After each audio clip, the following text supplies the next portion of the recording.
పెళ్లి పెళ్లి తర్వాత వస్తున్న సినిమా ఎలాంటి ఫీలింగ్ ఉందండి? పెళ్లికి సినిమాకి సంబంధం ఉందండి. అంటే జీవితంలో ఒక పార్ట్నర్ వచ్చినప్పుడు మంచి జరుగుతుందని అంటుంటారు కదా. అంటే తన లైఫ్లోకి వచ్చినప్పటి నుంచి మంచి జరిగిందండి. ఇప్పుడు కొత్తగా ఏం లేదు. Varun garu. Okay. Varun garu. Hi. This is Anjali from Hi. TFPC. Hi. So I have two questions. So first one is Operation Valentine and for promising on the trailer.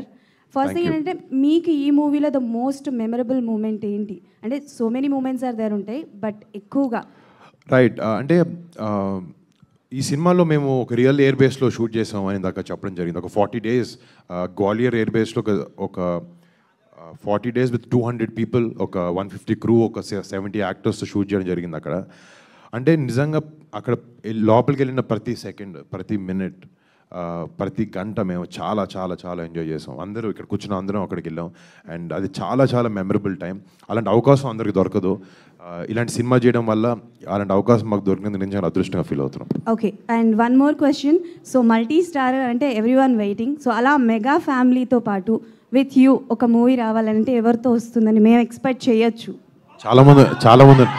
Okay, so what kind of a movie, what genre చేయాలనుకుంటారు?